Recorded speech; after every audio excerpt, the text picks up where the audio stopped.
Okay, so I've got a piece of elk hair hide, and it's just enough that I'll be able to cut out 2 halves.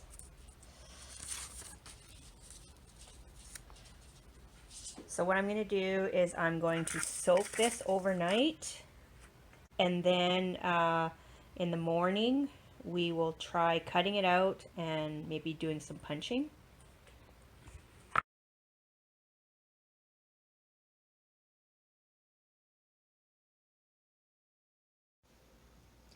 Okay, so I've had this soaking overnight, and I'm just going to take it out now and let it kind of dry off just for a few minutes so it's not super soaking for when I want to cut it. So just leave this here for a couple of minutes. Now that this has been wet, it's going to be way easier to cut our shape. And what we need to do is, probably what I could have done was done my outline in permanent ink before I soaked it, and then I would have the lines on here already. I'll try that next time. But, so I need to figure out, make sure I have enough space. So I'm going to start with this one, and I'm going to try just using, see if I can cut with just a regular pair of scissors that I have from home, because fabric scissors or leather scissors, you would dull them by cutting with this. Now probably we're going to be using clips to hold the pieces together, so you might as well get some clips to clip on to this as well while you're cutting. Just get a couple clips to clip your piece of paper on for when you're cutting so it doesn't move around, and then just cut this out.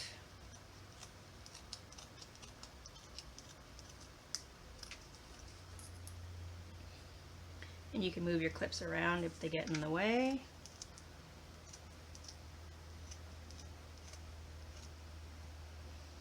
And then what you want to do is make sure that both pieces are the same. So put your 2 pieces together and trim them the same. These look pretty good at the moment. This one's got a little bit extra there, and this is a little bit extra over here. So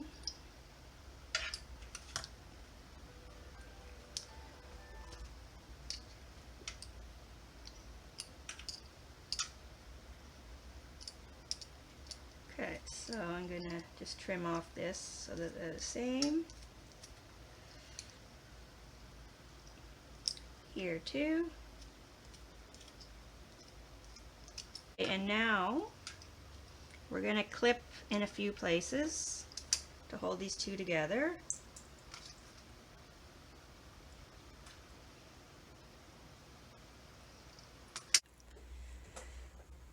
Okay, so one other thing we need to consider is the stick that you're going to be putting in here. And if you're just going to buy a package of wooden dowels from somewhere, they have all different sizes. Like these ones are thicker, and I personally prefer to go gather my own stick. I like the roughness of it and the fact that it's from nature. So I'm just going to use this one. But they're about, actually these are almost the same size. But on this one that I made, I had a much thicker handle. So you have to take into consideration this part right here. And you might have to trim this smaller. And if you're using a bigger one, then you have to measure before you cut this out, because you might need to make this part a little bit bigger. But basically you can put your stick in here and just kind of do a test. So if we're going to be, I don't know if you can see this, but this right now, let me see if I can get it here. This right now is going to be too big. So I'm going to make it a little bit more narrow, because it's going to be too big once I sew it together. So I'm going to just cut off a little bit here.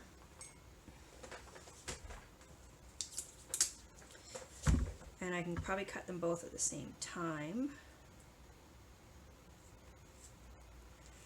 just to make it a little bit smaller.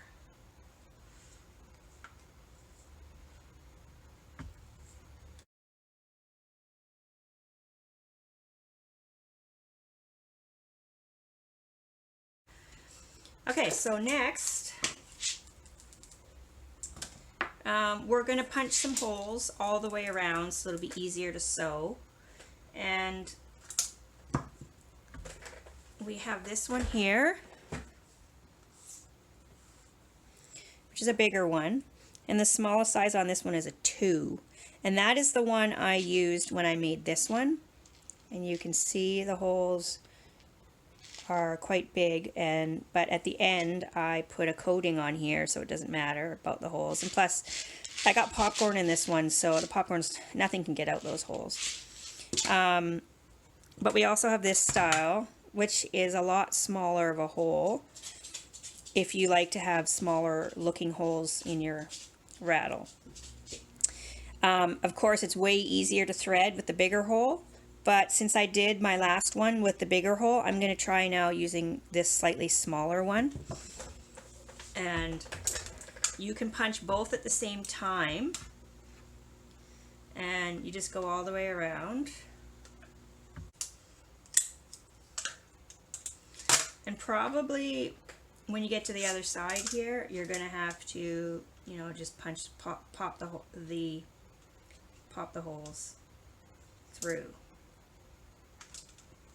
And you can take off those little pieces that are hanging there. Okay.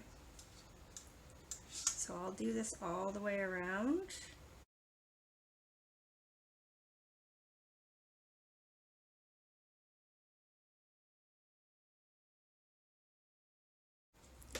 Okay, so I've finished making the holes all the way around the edges, and just to compare sizes, this one here, the bigger size 2, punched a hole like that, and the one I'm currently using is a little bit smaller.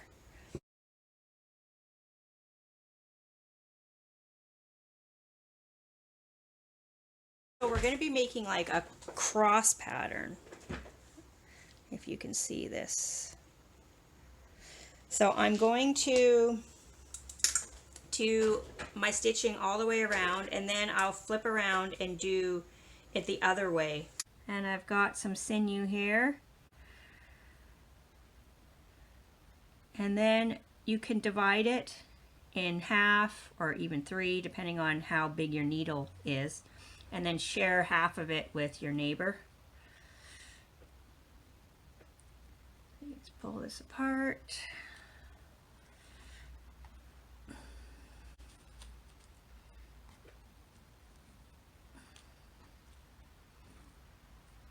Okay, so now I've got 2 pieces and I can give one to somebody else. And we're going to be doing a crisscross pattern, so you can either do this with a needle at both ends, or 2 pieces, or what I think I'm going to do is I'm going to divide in exactly half my string. So I'm going to put my pieces together and wait until I get to about halfway, and then I'm going to pull it through till I get to this section. Okay, I'm going to pull this through till I get to where my halfway was. Okay, and then I'm going to have this string on this side, so I'll work on this half of it first. I will continue going all the way around one way,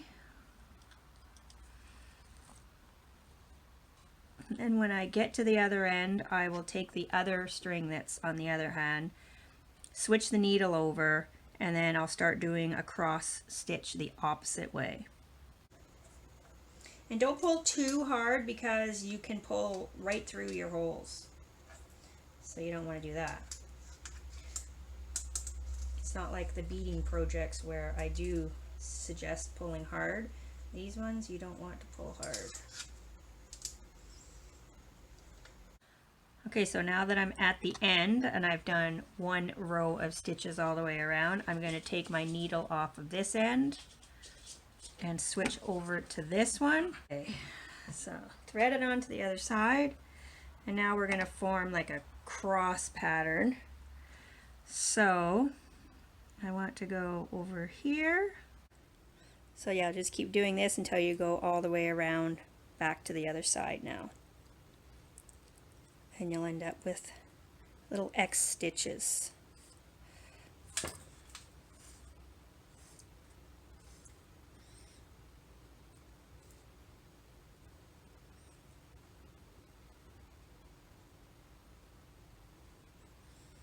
Okay, so here's what it looks like once you've done the stitching all the way around.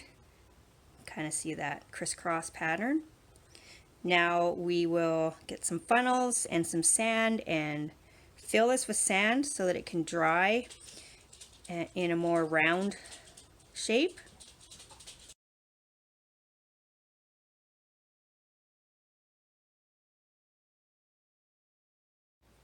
Okay, so now I've got some sand here and I put a funnel in here, and I'm going to pour it in here until I get a good shape that I like.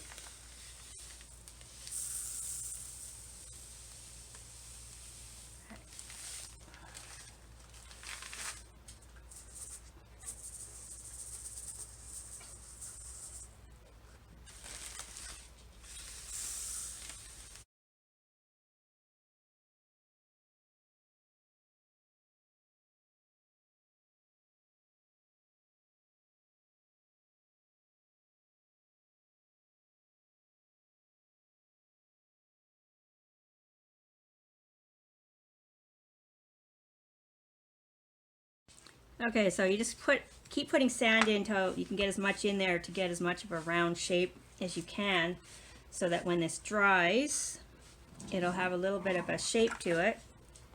And then you can take your whatever stick you're using and stick it in here as well, so that the handle here will form more to this when it dries. And then these little leftover bits after you've tied them, you can actually wrap them around here to make this a little bit tighter around your stick when it dries.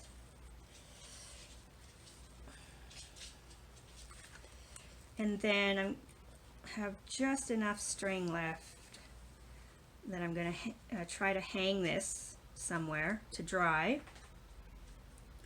And then when it dries, we will dump the sand. We'll take the handle out again, and then we'll dump the sand out so that we can put our corn or beads or whatever you're going to put in there to make the rattle sound.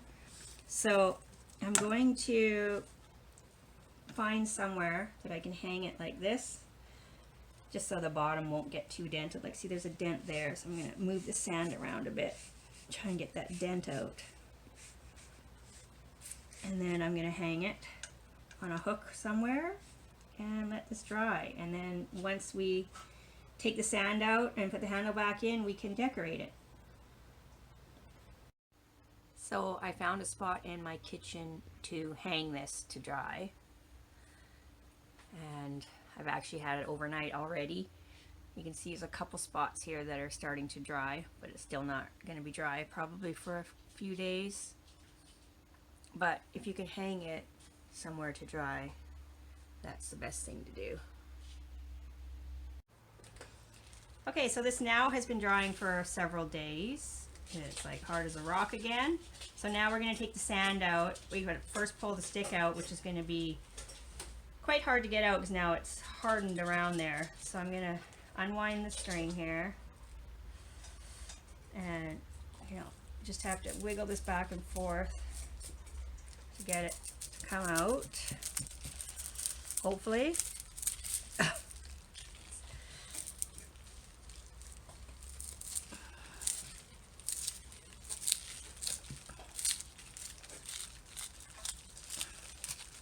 Okay, and then you're just going to dump your sound out.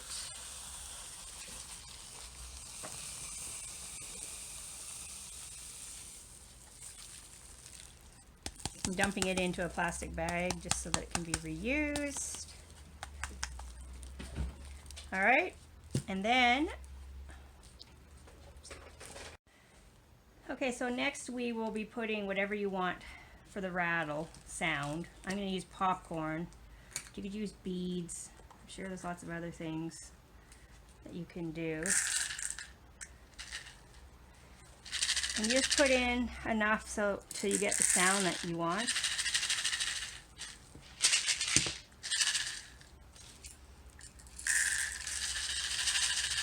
Okay, just going to do that. Then you're going to put your stick back in carefully so that you don't break it. Okay. And then with this string you could wrap it around again if you want. Or you can cut it off depending on what you want to do. And then the next step will be to decorate it how you like. Like here's an example. You can put some fur around here and then glue all this down together, or you can just put a leather strip or some feathers, however you like. And if you want to, you can paint a design on here like I did on this one. Okay, so you can paint yourself whatever design you want, or you could try putting a tattoo on. Just gotta remember to peel off the plastic on top, and then we'll just put this down here.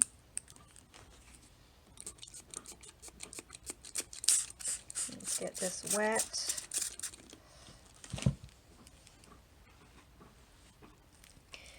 And use a sponge to flatten it.